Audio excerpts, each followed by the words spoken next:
The seating chart had changed, and no one bothered to mention it. My nameplate, Calla Price, Director of Regulatory Strategy, had been shifted 2 seats down, closer to the wall, as if authority could be rearranged with felt pads and quiet hands.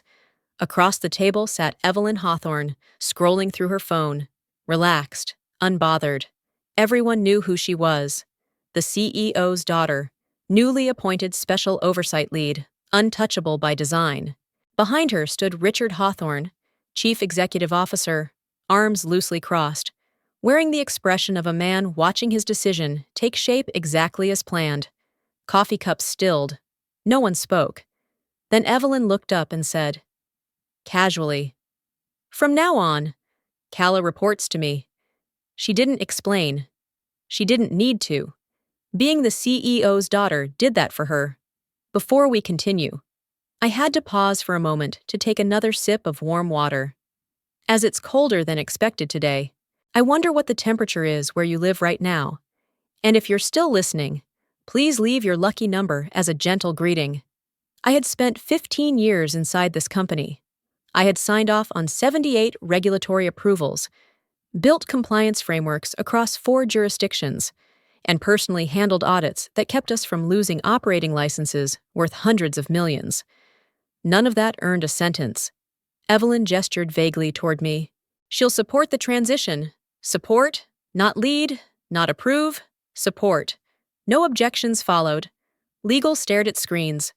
Compliance suddenly became fascinated with their notes. Silence sealed the decision. Evelyn moved on, outlining accelerated timelines and fewer checkpoints. Dismissing legacy thinking with a smile, she spoke with confidence, the kind that comes from inheritance, not experience. Every directive revealed the same flaw: she didn't understand the systems she was commanding, only that they now answered to her. Shock hit first, sharp and disorienting. Humiliation followed, slower, public, deliberate. Anger stayed locked behind my ribs, compressed by years of learning exactly how much reaction women like me were allowed. I nodded once, calm, professional, contained, as she continued. I stopped listening to her instructions and focused on what she didn't ask. No questions about dormant licenses, no mention of audit dependencies, no awareness of how fragile certain approvals truly were. When the meeting ended, Evelyn smiled at me like she'd done me a favor. Her father followed her out without looking back. I stayed seated, breathing evenly. They thought power came from bloodlines and titles. They didn't realize I still had full access to archived compliance. What just happened was only the beginning. The next part of the story contains some fictional elements and uses AI to clarify the message and enhance the emotional experience. If you empathize, I greatly appreciate it. If not, I hope you have a peaceful evening and a good night's sleep.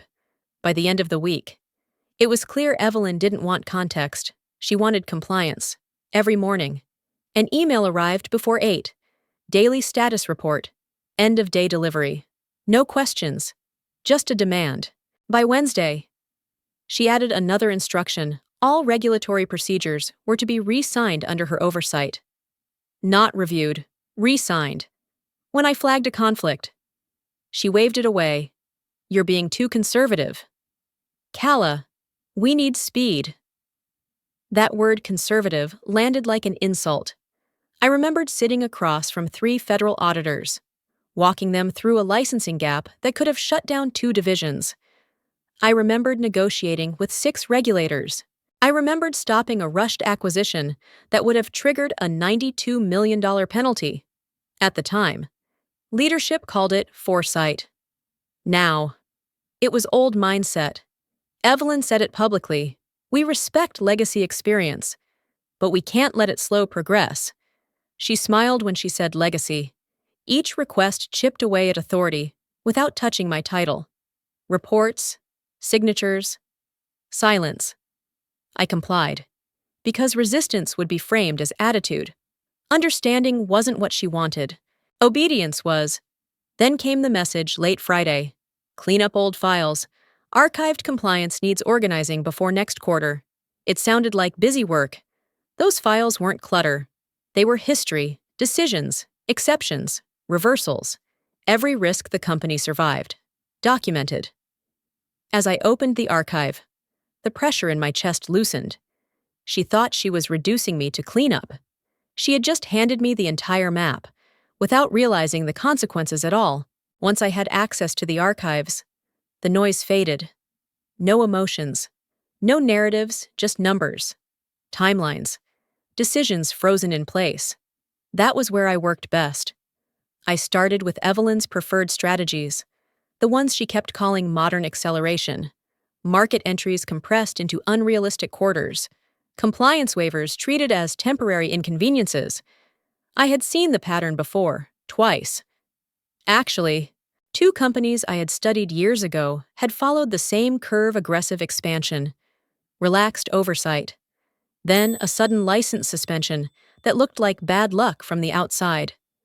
I didn't accuse anyone. I cross-referenced. Dates lined up too cleanly, advisory memos, consulting recommendations, strategic decks, different logos, same logic. And then a familiar name appeared. Never as a headline, never as a signatory. Evelyn Hawthorne, listed as an external strategy contributor. Once, then again, always adjacent, never accountable. That alone meant nothing. Patterns can mislead, coincidences exist. I kept my notes clinical, stripped of adjectives, tagged only with source references and timestamps. Still, the numbers resisted coincidence. Projected gains ignored regulatory cooling periods. Risk thresholds were copied almost verbatim. Even the phrasing of internal warnings mirrored language from those earlier collapses. Someone had reused a playbook that regulators already knew how to punish. I built a quiet comparison model and let it run.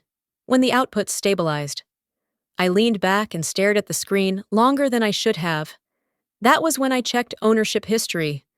One of the failed companies, the one publicly written off as mismanaged, hadn't really disappeared. It had been acquired 18 months later by a private investment fund. Buried structure, minimal press, perfectly legal.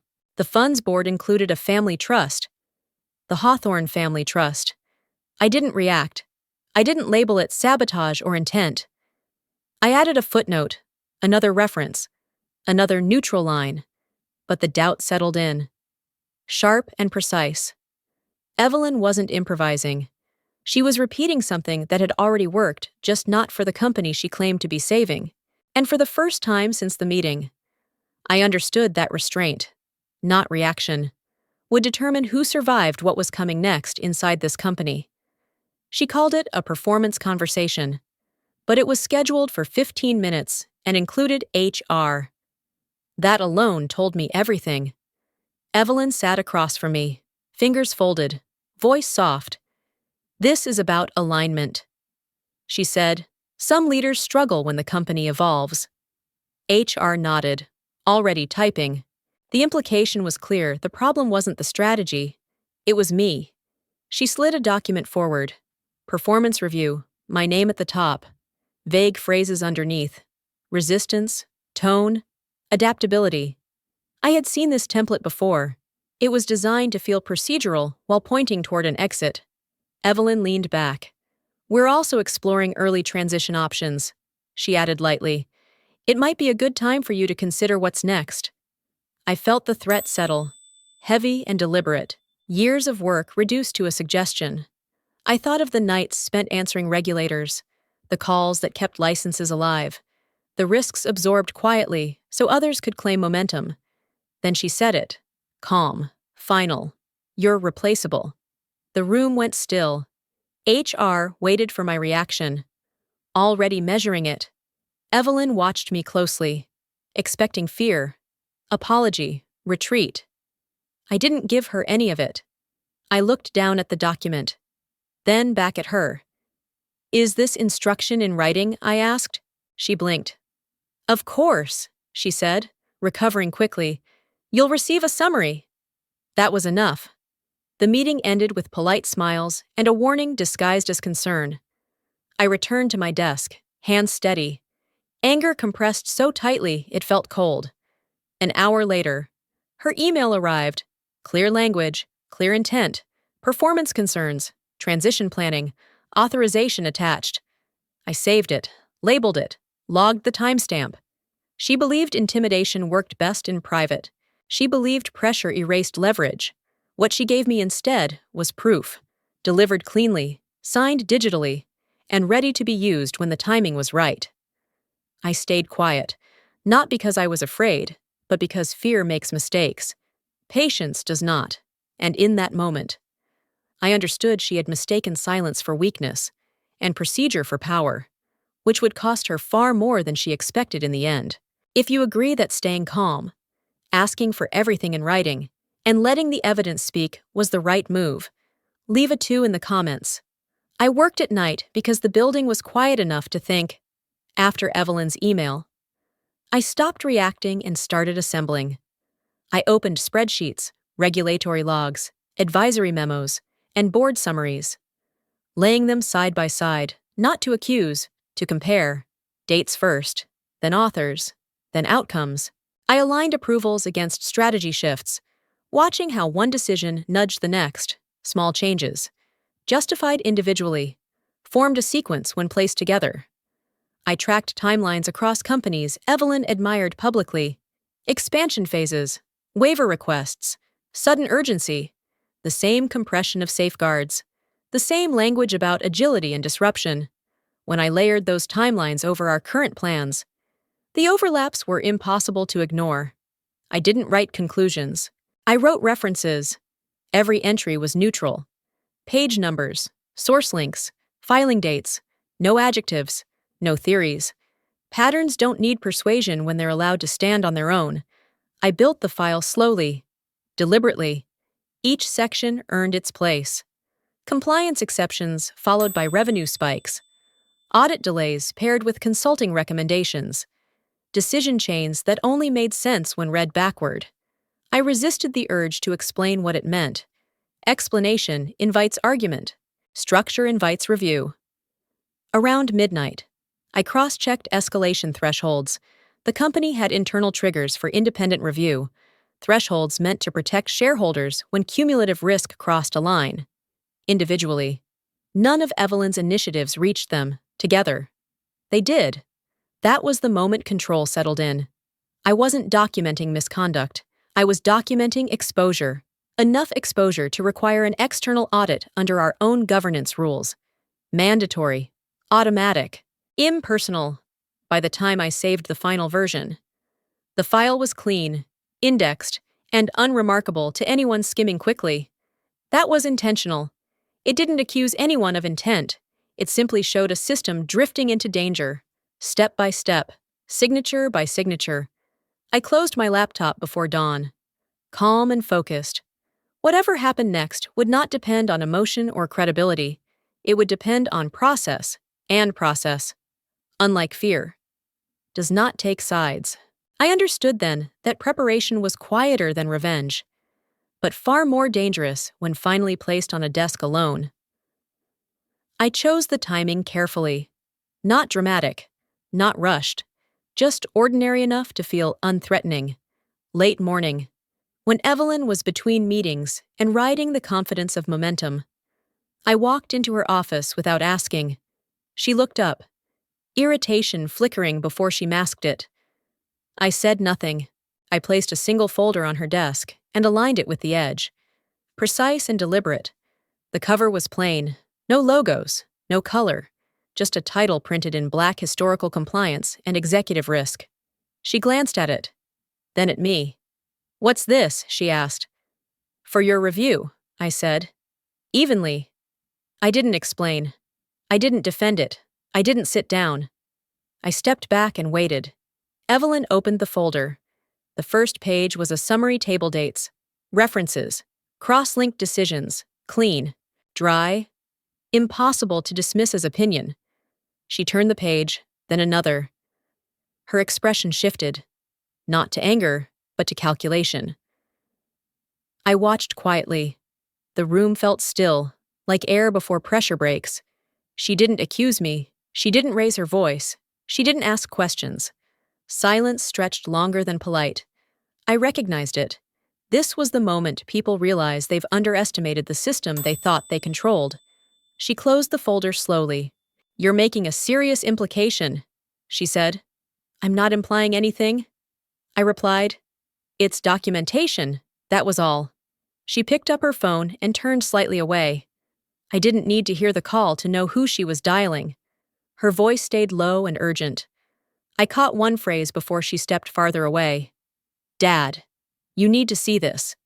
I checked my watch as I left her office. 2 minutes and 47 seconds. By the time the door closed behind me, the storm had already shifted direction. I walked back to my desk calmly, aware that whatever followed would be louder, messier, and beyond my control. And that was exactly the point. Entirely intentional. When legal called, it wasn't dramatic, it was quiet, controlled, and unmistakably serious. An internal counsel appeared first. Notebook closed, expression unreadable. "We're initiating a preservation notice," she said. "Effective immediately." That was followed by another sentence that changed the temperature of the room. "External auditors have been engaged." Emails froze mid-send. Calendars emptied. Old transactions resurfaced, dragged back into light that had not touched them in years.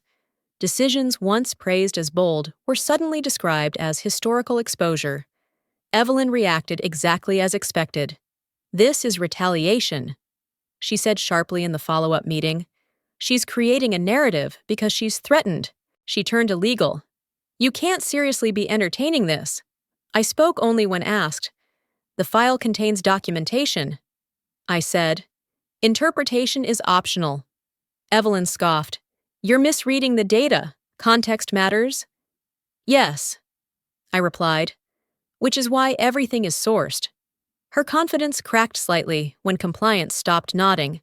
When legal stopped interrupting me, silence shifted sides. Then she changed tactics. "This is a misunderstanding," she said later. "An overreaction." She smiled tightly. "We can resolve this internally." That option had already passed. By the afternoon, transaction logs from 5 years ago were on conference screens, consulting agreements, advisory fees, approval shortcuts. The auditors asked questions no one could deflect. Then the door opened again. A man I recognized but hadn't seen in years stepped inside. Former compliance controller, independent now, calm. "I was asked to review the materials," he said. "They align with concerns I raised previously." Evelyn went still. He continued. "These patterns aren't new. They were documented. They were ignored. No one argued.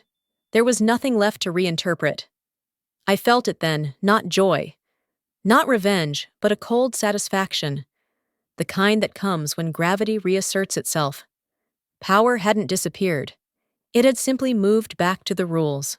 And in that silence, watching authority retreat into procedure, I understood the balance had reversed. Not because I fought louder, but because the system finally spoke in the only language it respects. From that moment forward, every step would unfold without me needing to raise my voice again.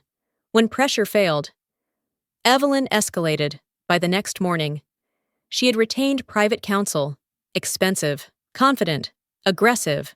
They arrived talking about defamation, motive, and reputational harm, framing the file as a personal attack. The Hawthorne family followed quickly, making calls the board could not pretend not to hear. Meetings multiplied, voices lowered, decisions slowed. I was called in and told this was procedural. Administrative leave, fully paid, temporary, neutral. That word again, neutral. My access badge still worked, but my calendar was wiped clean. I was no longer a participant. I was a variable. Evelyn made her move publicly. "This is a coordinated effort to undermine leadership," her attorney said. "Retaliation dressed up as governance." I listened without reacting. Emotion would have been edited out of the minutes anyway. The board hesitated. Legal advised caution. Family pressure blurred judgment. I understood the math. Institutions bend before they break. I waited. Then the letter arrived. It was addressed to the company, not to me. A formal inquiry from a federal regulatory agency, requesting clarification on historical compliance decisions and related advisory relationships. Response required within 30 days. The room changed. Suddenly, private lawyers stopped speaking in absolutes. Board members stopped returning personal calls. The phrase internal matter disappeared entirely. This was no longer about reputations. It was about exposure. I was informed my leave would continue pending review. I nodded. The leave protected them as much as it protected me. Evelyn tried once more. This doesn't prove intent, she said sharply. You can't let them overreach. No one answered her, because intent was irrelevant. Process had taken over. Regulators don't argue narratives. They examine records. As the meeting adjourned, I felt the tension crest and settle into something colder, steadier. Evelyn had fought back with power and proximity. I had answered with structure and patience. And when authority collides with oversight, it is always authority that loses.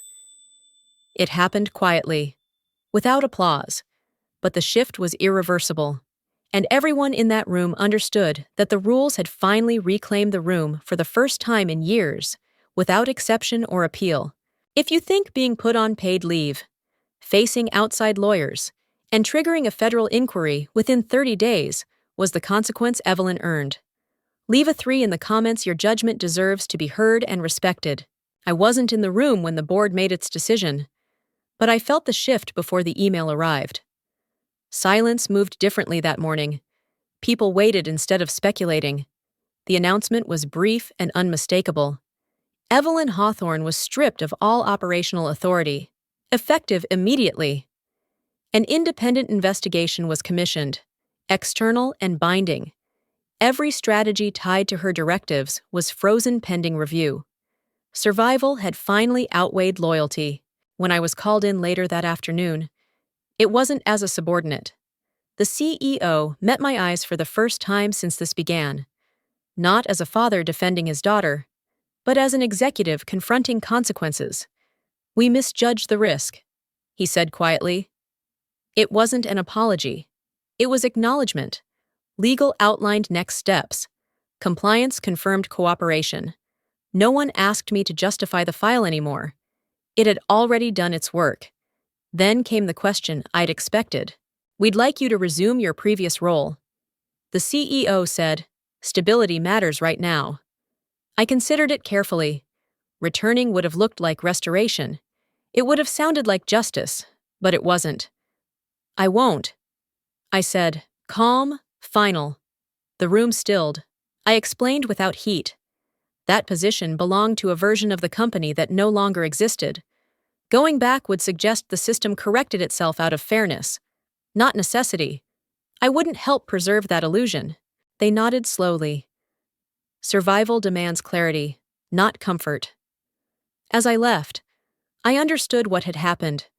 Evelyn lost power not because she was wrong, but because she became expensive. The investigation would decide everything else. Cold justice doesn't celebrate. It simply removes what threatens the structure and moves on, leaving no room for sentiment, and no path back for those who confused entitlement with authority. That choice felt heavier than victory, but it was the only outcome that made sense to me. By the time I cleared my desk, Evelyn Hawthorne's name had vanished from directories. No announcement, no farewell. Her file had moved beyond corporate hands, forwarded to regulators who spoke only in documents and deadlines. The noise that followed no longer belonged to me. I left without ceremony, not pushed out, not rescued, simply finished. Messages arrived within days, consulting inquiries, offers, conversations shaped by respect rather than hierarchy. My reputation traveled faster than any title, carried by people who understood what I protected. What stayed with me was the stillness. No victory speech, no revenge, just the relief of stepping away with credibility intact and choices restored. Evelyn believed power flowed through bloodlines and proximity. I learned it came from understanding systems, to know where weaknesses were recorded and waiting. She thought power came from bloodlines. I knew it came from knowing where the bodies were buried legally. There's a quiet moment after everything ends, when no one is watching anymore. That's where the real lesson sits. Not in the confrontation, not in the outcome, but in the space where you ask yourself who you chose to be when pressure tried to reshape you. I didn't win by shouting louder or moving faster. I won by refusing to abandon my own standards when doing so would have been easier, safer, even encouraged. What stayed with me wasn't the fall of someone else, but the realization that systems don't change because of anger. They change because someone is willing to understand them deeply enough to hold them accountable. That kind of patience is lonely. It doesn't feel heroic in the moment. It feels slow, isolating, and often misunderstood. But it's also where dignity lives. Here's the question I keep returning to, and I'd like you to sit with it too if you were placed under unfair authority. Would you choose the short relief of compliance, or the long uncertainty of doing what you believe is right, even if no one thanks you for it? There's no easy answer, only honest ones. If this story felt close to home, tell me where you're listening from right now. Somewhere familiar, somewhere new, wherever you are. Know this by staying here, by engaging. You're already part of something bigger. A single like helps this story reach someone who needs it. A comment can remind others they're not alone. And if you choose to subscribe, you're not just supporting a channel, you're helping real stories of dignity and quiet courage travel further. This story was fully created and produced by our team. We do not copy or borrow content from any other channel. Thank you for staying with us and listening until the end.